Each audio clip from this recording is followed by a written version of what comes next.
Hi hello, నేను మీ Raj Kalyan. Welcome to Raj Kalyan videos.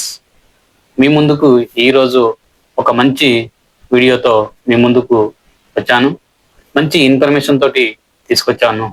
ముందుగా మన తెలుగు ప్రజలందరికీ మన తెలుగు నూతన సంవత్సర ఉగాది శుభాకాంక్షలు. ఈ యొక్క 2025 ఉగాది నామ సంవత్సరం విశ్వావసు. ఈ యొక్క 2025 నామ సంవత్సరము విశ్వావసు అంటే మనకు ఈ యొక్క ఉగాది యొక్క నామ సంవత్సరాలు మొత్తం 60 రకాలు ఉంటాయి. అసలు ఉగాది సంవత్సరాలకి ఈ పేరు ఎలా వచ్చింది తెలుసుకోవాలనుకుంటున్నారా? అయితే తెలుసుకోవాలనుకుంటే ఈ యొక్క వీడియోను పూర్తిగా చూడండి. ఓకేనా ఫ్రెండ్స్? ప్రతి ఒక కొత్త ఉగాదికి ఒక కొత్త పేరు వస్తుంది.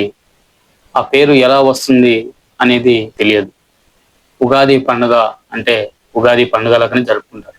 కానీ ఆ ఉగాది పండుగకు ఒక కొత్త నామం అంటే ఒక కొత్త పేరు రావడం జరుగుతుంది. ఈ కొత్త సంవత్సరానికి 60 పేర్లు ఉంటాయి. అలా 60 సార్లు 60 సంవత్సరాలు రిపీట్ అవుతూ ఉంటాయి. ఇలా 60 సంవత్సరాలు ఉంటాయని, 60 రకాల పేర్లు ఉంటాయని, అవి మళ్ళీ మళ్ళీ రిపీట్ అవుతూ ఉంటాయని చాలా వరకు చాలా మందికి తెలియదు. ఈ 60 సంవత్సరాల నామాలు ఎలా వచ్చాయంటే అది తెలుసుకోవాలనుకుంటున్నారా?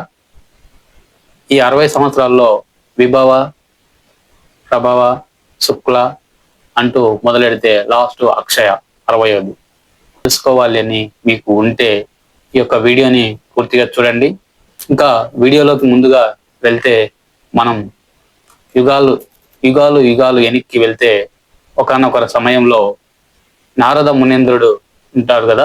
ఆ నారద మునేంద్రుడు తాను చాలా గొప్ప భక్తుడు, తర్వాత తాను గొప్ప బ్రహ్మచారిని, తాను ఒక గొప్ప సన్యాసిని అని చెప్పి విర్రవీగుతుంటాడు.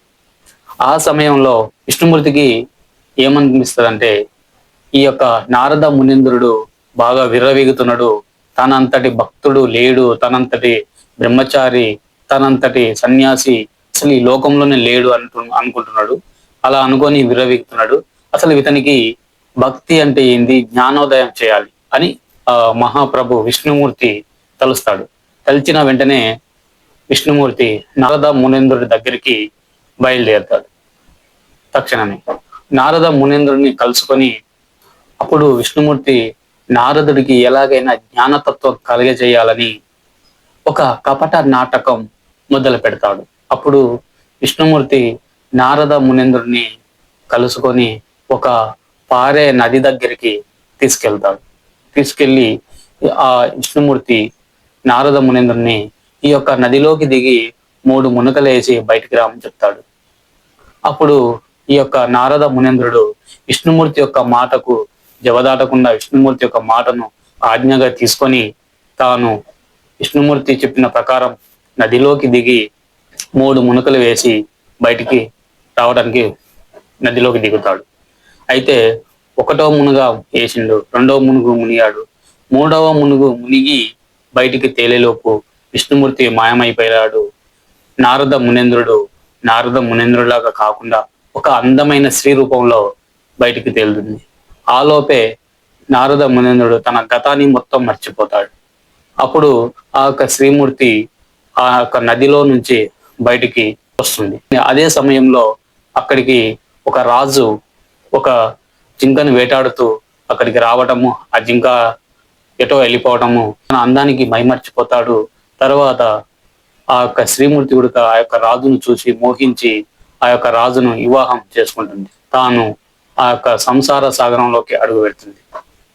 తర్వాత ఆ యొక్క శ్రీమూర్తి ఆ యొక్క రాజుతో 60 మంది పుత్రులకు జన్మ ఇవ్వడం జరుగుతుంది. ఆ యొక్క 60 మంది పుత్రులు కొంతకాలం తర్వాత ఆ యొక్క రాజ్యానికి ఒక యుద్ధం జరుగుతుంది. యుద్ధ ప్రకటన రావడంతో ఈ యొక్క 60 మంది పుత్రులు ఆ యొక్క యుద్ధంలో పోరాడుతారు. పోరాడి ఒకరి తర్వాత ఒకరు ఆ యుద్ధంలో వీరమరణం పొందుతారు. అది చూసిన ఆ శ్రీమూర్తి ఆ తల్లి ఎంతగానో శోకించి తల్లడిల్లిపోతుంటుంది.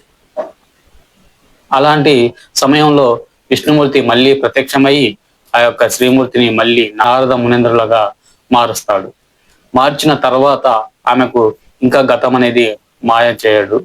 గతంలో నువ్వు ఇలా ఉన్నావు, ఇప్పుడు నువ్వు ఇలా మళ్ళీ శ్రీతనం నుంచి నారద మునీంద్రులకు మారారు. మీరు నారద మునీంద్రులుగా ఉన్నప్పుడు ఆ యొక్క అజ్ఞానం నుంచి జ్ఞానతత్వం నేర్చుకోవాలని చెప్పి నీకు ఈ యొక్క సంసార సాగరాన్ని ముట్ట చెప్పాను. నీకు సంసార సాగరం అంటే ఎలా ఉంటుందని తెలియజేశాను.